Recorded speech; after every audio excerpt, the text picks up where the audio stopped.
In this video, I'm going to share with you a few content marketing strategies that I use personally for my business. If you're still using the old ways of doing things, I really suggest that you make the changes right now and give yourself a chance to grow your business in the next 6 months. Here are the content marketing strategies that I want you to start using right away. Number one, amplify. The three words: collaborate, collaborate, and collaborate. What I want you to do is find out people within your network or online who are the same level as you are. It does not matter what channel or platform they're using. If you're on YouTube and if you have 100 followers, then you can reach out those people who also have a similar channel with a similar following. Alternatively, let's say you have an Instagram account, then you can reach out people within your niche and with similar following. This is the easiest way to amplify each other's content and make sure that you put out your content in front of your audience. This is also one of the smartest way to go faster because you are not spending any amount or money on ads. Let me explain this to you. This is an old post from Adidas Football on Twitter in the month of Feb this year. It says, reaching this historic milestone of 644 goals with the same club gives me a lot of joy, but what is really more important is being able to give something back to the kids struggling with their health. This shoes belong to Lionel Messi, and he is giving away his shoes after playing so many matches with the same shoes and scoring 644 goals. So Adidas Football tweets this in the month of Feb, and they have a following of around 3.6 million people on Twitter.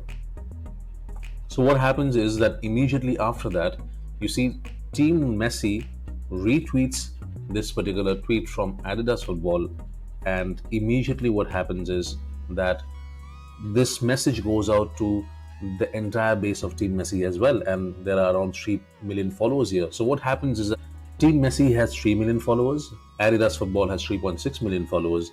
With a simple tweet and a retweet, they're able to reach 6.6 million followers right away.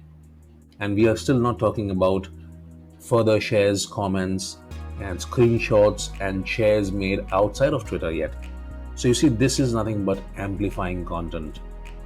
Now imagine if you had around 100 followers, and if you collaborate with someone who also has 100 or 200 followers, when especially you're starting out, you're able to calibrate and collaborate and amplify your reach with each other's audience, and also maybe give a chance to the audience to follow you on all of these platforms. Now, this is also being done on LinkedIn. If you see, there are so many times that we see these posts where people are looking for jobs. They make a post about, hey, I'm looking for a job, and please, if you have any leads, it would be really nice if you can help me. I'm in a bad situation. Especially over the last 2 years, we have seen these messages all over LinkedIn. So these are very common tactics that we employ even on LinkedIn. For example, we have said commenting for better reach. So we are clearly mentioning, we are saying that we are commenting for better reach so that our audience also sees that message from this person, and it simply amplifies, right? So more and more people comment, and the more people comment, even their network gets to see this message, and possibly this person gets to get an interview or maybe an opportunity directly to join somewhere. Point being, this is something not new. Amplifying has happened over a period of time, but this is only going to increase this year and next year. If you want to grow organically, if you want to grow your accounts organically, if you want to grow your business organically online, then this is the best way to go about it.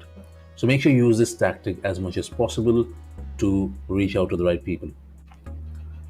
The next one is video marketing, because seeing is believing. Gone are the days when you could simply write a blog post and long form content on different platforms. We're in the age of video marketing where seeing is believing. There are a lot of platforms that are prioritizing video more than anything else. A very good example is Instagram. They are competing with TikTok clearly, and hence they are pushing stories and reels more than anything else on their platform. This gives you a better opportunity to put your content out to as many people as possible. In short, I'm talking about reach and impressions. The mantra here is very clear: educate, entertain, and engage. Think of live videos, webinars, interaction with your audience across different platforms. The more engaged you are with your followers or with your audience, the higher the chances of converting that audience into leads, which will further convert into paying customers.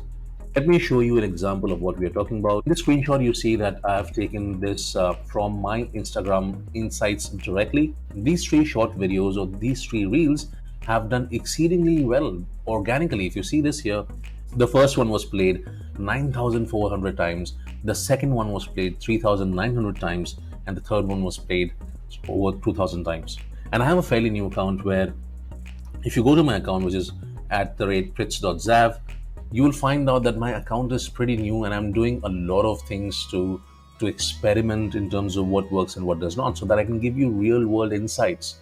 Now imagine if you did something like this, if you created reels on an everyday basis on your business, on specific niches in your line of work, how exponentially you could reach your target audience over a period of 30 days, 50 days, 100 days. And this is not only me talking, by the way, even the marketers of the world have vouched for video marketing. For example, there was a little survey conducted which said, does video give you a positive return on investment?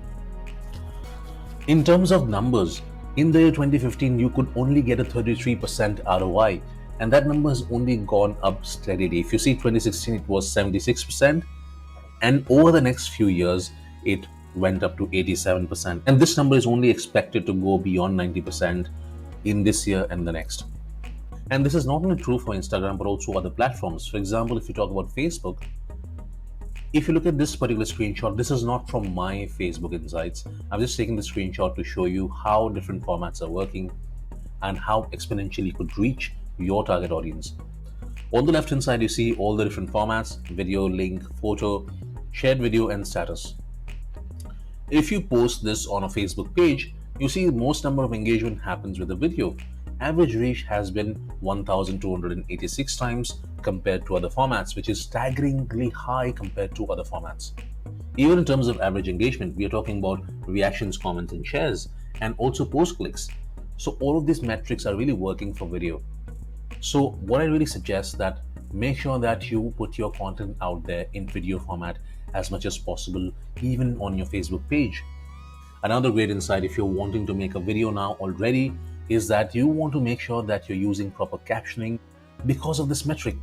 InVideo recently conducted a survey where we found out that 92% of consumers watch videos with sound off, and 50% of consumers rely on captions. You want to make sure that all your videos have proper captioning and prepare your video with an intent that your target audience may not even use the sound at all. If your consumers, if your target audience, if your customers are not getting a good UX, user experience, when they are watching your videos with sound off, they are going to scoot off immediately. The next one is content repurposing, content distribution strategy. Now again, this is not something new, but this is going to be the focus this year and the next, because you do not want to beat yourself, especially if you're a startup. If you're new, if you do not have the resources, you want to make sure that you capitalize with what you have right now, rather than sit on the bench and wait to create content and missing out on valuable time with your audience. If you're a startup or a budding business, do not beat yourself up. Make sure that you're using and reusing, redoing, repurposing your content across your distribution as much as possible. You only have limited resources and you want to focus on those areas where you get the maximum returns for your business. For example, you do not want to make sure that your content goes out on every distribution platform. For example, for you, Twitter might not be really important compared to a LinkedIn or, let's say, YouTube. For someone else, it could be that Quora is more important and Pinterest is equally more important than any other platform. You want to make sure that you redistribute your content accordingly on selective platforms. You'll be surprised that there are so many content creators who have really made it to the top and they're still repurposing their content all the time. So if you look at this particular screen here, we have said there are 47 different ways to repurpose content. So this was taken from Mind Mapping Software blog, but if you see how they have really used the same content in different content marketing strategy. For example, you could curate a content out of a blog. You can create a audio clip, a video clip, a data, a presentation, visual outline. You can use in images and you can also use in text format. These are the different formats And within those formats, we also see the different platforms. For example, when we talk about audio, we say we record a podcast. Or when we say video, we say YouTube, Vimeo, Screencast, webinar. So all of these options are there. If you go to text, you can use it on Twitter, because Twitter is nothing but your microblogging site. So what I did here with this video and with this particular PPT, as you see, is that I have recreated it for you. I have curated this content, and I've not created this content from scratch. I've used content from here and there, which I found valuable, and I'm sharing that with you right now. Also, remind you, the presentation that I'm sharing with you on a video format, later on I will use that as a lead magnet.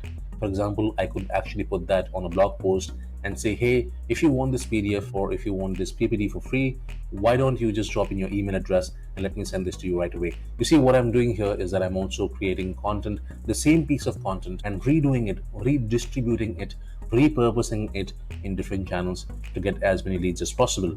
Let's say you do not have a blog post, you have written an ebook. There are different ways you can also redistribute that particular content. For example, here you have written an ebook. What all could you do with that ebook? You can create a blog, you can create infographic, you could create a webinar, video, slide share, email. Again, all of these options are available to you. There are different platforms under each one of them. For example, for a blog, you can use Twitter. LinkedIn posts, again, something that I'm using all the time. I write blog posts, I take pieces of content from there, or I could take the entire thing and publish it as an article on LinkedIn. What I also do is that I also post the same content on Medium, which is again a very nice way to showcase my work and redirect people who are watching my content on Medium or reading my content on Medium to drive them back to my website. There's so many inspirational gurus and leaders who are constantly using webinars as ebooks and ebooks as webinars. And then they're reposting that content on YouTube and generating more and more leads. What I am doing also is that, another example here, how to choose an email marketing service provider. This screenshot I've taken directly from my website, from my blog post. So what I did, I took my blog post and converted that also into a YouTube video. By doing this, you get constant juice out of your content marketing. You're not running dry every day and sitting and banging your head, hey, what do I create next? What do I do next on YouTube, on Twitter, on LinkedIn? What you're doing, you're simply repurposing your content into your content distribution strategy in a way that really benefits you in a smart way, that you're creating one piece of content and distributing it over a week, or let's say 10 days, and that gives you more time to create more terrific, compelling content. Another trick is to constantly make sure that you are updating your content. Could be a lot of stale content on your website, or pieces of content could go stale over a period of time. For example, this particular post from Forbes, if you look it up on internet, it tells you the 20 best places to travel in 2021, where to go next. What does this stale content mean? Now, if something like that comes up on your screen in the year 2020, at the end of the year, that hey, these are the places that you should travel next year, it really makes sense. But imagine if you are watching this blog, if you're reading this on the Google search engine in the year 2022, it would really not make sense that you're looking up a content related to something that is already gone, and then in the year 2022 you are talking about the best places to go in 2021. That does not make sense. That content has gone stale. So you want to constantly identify, go up to your blog and make sure that all of the pieces of content where you have clearly identified, saying that the validity of these pieces of content are only up to this period of time. You want to make sure that you either update the date on the title of your blog post. You also want to make sure that you update the content. For example, some things could not be valid anymore. For example, the ticket price, let's say to a destination, is X amount in the year 2021, and that price has gone up in the year 2022. You want to make sure that you're giving the right and correct information to your audience in the first place. By constantly updating your content, you are giving yourself an opportunity to bring additional website traffic. There's something also known as evergreen content. You want to make sure that you're creating some of these content pieces that will never go stale and will always remain fresh.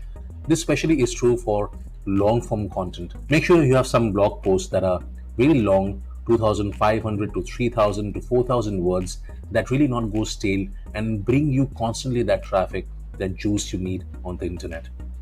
Let me show you a very good example of a website that is good at constantly updating their work and providing value to the customer upfront, which also brings a lot of traffic to the website. You already know about this. None other than Wikipedia. We see additional information and edits. Team works tirelessly to make sure that they give you the right information and the full information in the first place.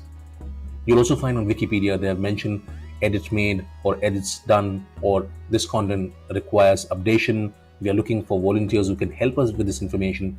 By doing this, they're constantly providing value, they're constantly updating their links, which gives a lot of value to the customers and in return gives a lot of traffic to Wikipedia. The next point I want to talk to you about is metrics. You want to make sure that you measure the right ones to stay on top. What you need to do now in the remainder of this year and for the next year is that you want to focus on the right metrics and make sure that you work on those metrics to get more and more a return on your investment of time and money that you're putting in on different platforms. Marketers have really given a lot of importance of engagement, that is comments, likes and shares, but you also want to make sure that you want to focus on the reach of your content. This is even true if you're a new business, because if you're a new business, you want to make sure that you get as much brand awareness as possible. That will only happen if you're reaching more and more people organically. If you're already aware, Instagram gives you this year this option to hide the number of likes on your posts. It really takes away the steam because it puts a lot of pressure on individuals and small businesses to come across as someone who is relevant and loved and popular on the platform. And giving focus on reels and stories, Instagram is telling you that the focus clearly is on impressions and reach this year. Double down on those pieces of content that have really done well on reach. Reach is important for new and small brands, organically, yes, but do not get confused between reach and brand awareness on FB ads because those two mean different things. I just gave you the context of reaching more and more people organically for brand awareness.